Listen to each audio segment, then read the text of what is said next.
இயேசு கிறிஸ்துவின் நாமத்தினால் உங்கள் அனைவரையும் அன்போடு கூட வாழ்த்துகிறேன். இன்றைக்கு நாம் தியானிக்க போகிற தலைப்பு கிறிஸ்துவில் நாம் யார், who we are in Christ. வசனம் எபேசியர் 2:7. கிறிஸ்து இயேசுவுக்குள் நம்மை அவரோடு கூட எழுப்பி உன்னதங்களிலே அவரோடு கூட உட்காரவும் செய்தார். பாருங்க, விசுவாசிகளாகிய நாம் தேவனோடு இணைந்திருப்பதை குறித்து இந்த வசனத்தில் நம்ம பார்க்குறோம். நம்ம கிறிஸ்துவில் நாம் யார் என்பதை நம்ம பார்க்க போகிறோம். 2 கொரிந்தியர் 5:17 பார்க்குறோம் இல்லையா? ஒருவன் கிறிஸ்துவுக்குள் இருந்தால் புது சிருஷ்டியாக இருக்கிறான், பழையவைகள் ஒளிந்து போயின, எல்லாம் புதிதாயின. ஆதாம் மூலியமாய் வந்த பாவம் பூமியை நிரப்பிட்டு, ஆனால் இயேசு கிறிஸ்து 2ஆம் ஆதாம் ஆகிய இயேசு கிறிஸ்து வந்து அந்த பாவத்தை தன்மேல் சுமந்து கொண்டு நம்மை மீட்டு கொள்ளுகிறார். அப்போது கிறிஸ்துவை ஏற்றுக்கொண்டு கிறிஸ்துவை விசுவாசிக்கிற ஒருவன் அவர் கிறிஸ்துவுக்குள் இருக்கும் பொழுது அவன் புது சிருஷ்டியாக இருக்கிறான் என்று பார்க்கிறோம். அப்போ பழைய பாவ மனிதன் என்ன பண்ணுறான்? ஒளிந்து போகிறான். இப்போ அவன் ஒரு புதிய மனுஷனாக இருக்கிறான். இப்போ அந்த புதிய மனுஷனுடைய வாழ்க்கை எப்படி இருக்கணும்னா, தேவனுடைய வார்த்தையில் அவன் வேரூன்றி இருக்க வேண்டும். முதலாவது தேவனின் வார்த்தையின் மீது நீங்கள் கொண்டுள்ள அந்த அணுகுமுறை தான் உங்கள் வாழ்க்கையில் உள்ள அனைத்தையும் அது வகையறுக்கிறது என்று பார்க்குறோம்.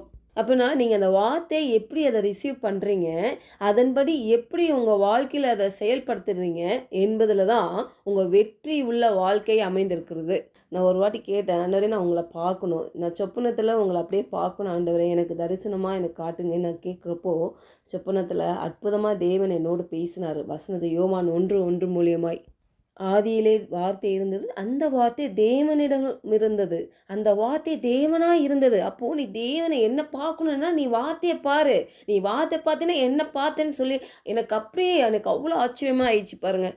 ஏன்னா இந்த வார்த்தை எனக்கு ஏற்கனவே தெரியும், ஆனால் அந்த டைமில் எனக்கு ஏதோ புதுசாக நான் அது ரிசீவ் பண்ண மாதிரி இருந்துச்சு பாருங்கள். வார்த்தை என்பது பிதா நம்மிடம் பேசுகிறார். இப்போ பைபிள் ஒரு சாதாரண புத்தகம் அல்ல, அது நம்மிடம் பிதா பேசுகிற புத்தகம். எபிரேயர் 4:12 பார்க்கணும்ல, தேவனுடைய வார்த்தையானது ஜீவனும் வல்லமையும் உள்ளதாக இருக்கிறது. இன்றைக்கி நம்ம அநேக நியூஸ் பேப்பரு, கதை புஸ்தகம் எல்லாம் படிக்கிறோம், அதெல்லாம் ஜீவன் இல்லை. ஆனால் அதை படிக்க நம்ம ஆத்மாவில் அதை நிரப்புறதுனால நம்ம வாழ்க்கையில் அதெல்லாம் நம்ம பார்க்குறோம் பாருங்கள். ஆனால் இங்கே தேவனுடைய வார்த்தையை நம்ம பார்க்கும்பொழுது அது ஜீவன் உள்ளதாய் வல்லமை உள்ளதாக இருக்குது. அதை நீங்கள் படிக்க அது உங்களுக்குள்ளாக ஆவிக்குரிய மனிதனை கிரியை செய்கிறது. வேதத்தை படிக்கிறோம், அடுத்தது என்ன பண்ணுறோன்னா தேவனுடைய வார்த்தை என்னை பற்றி என்ன சொல்லுது என்று நம்ம பார்க்குறோம் இல்லையா? அப்போ தேவனுடைய வார்த்தை என்னுடைய ஆரோக்கியத்தை பற்றி, என் சுகத்தை பற்றி என்ன சொல்லுதோ அதை நான் நம்புகிறேன், அதே நான் பேச போகிறேன். இல்லை, தேவனுடைய வார்த்தை என் பொருளாதாரத்தை பற்றி என்ன சொல்லுகிறது, என் தேவைகளை பற்றி என்ன சொல்லுகிறது, அதை நான் விசுவாசிக்க போகிறேன், அதே நான் பேச போகிறேன். இப்படி தான் நம்ம வளரணும் பாருங்கள். இப்போது மனுஷங்கிட்ட 2 காரியம் இருக்குது. ஒன்று அவனுடைய சென்ஸ், அவன் உணர்ச்சியில் ரொம்ப அவன் செயல்படுகிறவனாக இருக்கிறான். ஆனால் வேதம் சொல்லுகிற வார்த்தை நம்மளை உணருதில்லை. அது ஃபஸ்ட்டு முதல்ல ஆவியில் அது கிரியை செய்யுது. அப்போ தான் அதை நம்ம ஃபீல் பண்ணுறோம், அதை உணர்கிறோம். ஆனால் பிசாசு கொண்டு வரதெல்லாம் ஃபுல்லாக உணர்ச்சியிலே கொண்டு போகிறோம். அதனால தான் நம்ம வாரம் எவ்வளோ சத்தியத்தை கேட்டாலும் வீட்டுக்கு வந்தோன்னே அதை அப்ளை பண்ணுறதே இல்லை. தேவனுடைய வார்த்தையை விட அவங்களுடைய உணர்வுகளை தான் அவங்க நம்புகிறாங்க பாருங்கள். அப்போ ஒரு நாள் பாருங்கள், அவங்க நல்ல சந்தோஷமாக இருக்கும்போது தேவனை துதிக்கிறாங்க. ஒரு நாள் அவங்களுக்கு மன சோர்வு அடையும் போது, பிரச்சனை வரும்போது அவங்க என்ன பண்ணுறாங்க? ஐயோ நான் பிரச்சனையில் இருக்கேன், நான் ஸ்ட்ரெஸ்ஸில் இருக்கிறேன், எனக்கு தூக்கம் வர மாட்டேங்குது. ஏன்?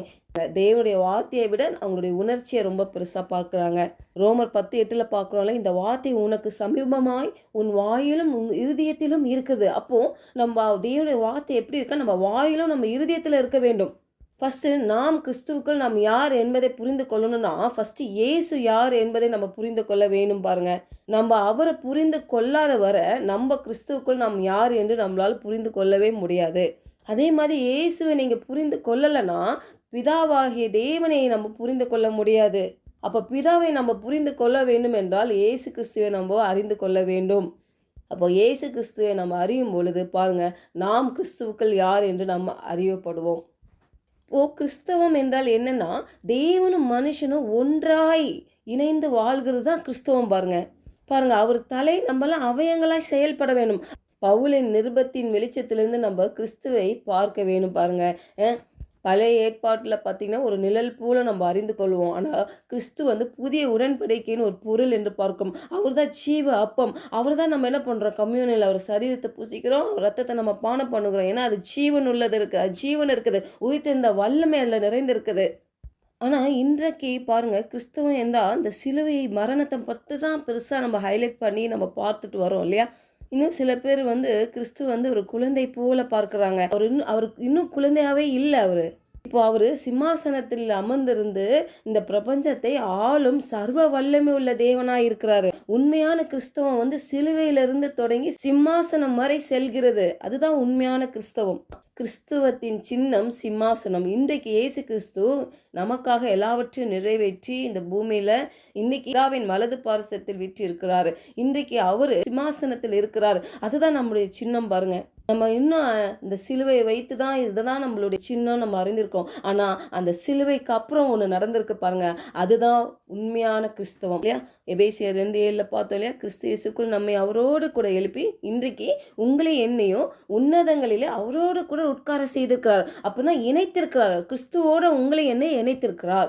அதுதான் நம்ம கிறிஸ்துவுக்குள் யார் என்பது பார்க்கிறோம். ஜெபிக்கலாம். பரலோக தகப்பனே, இந்த காலை வேளையில் எங்களோட நீர் இடைப்பட்டதுக்காக உமக்கு நன்றி செலுத்துகிறேன் கர்த்தாவே. இந்த வேலை கூட ஆண்டவரே அப்பா, கிறிஸ்துவுக்குள் நாங்கள் யார் என்று பார்த்தோம் ஆண்டவரே.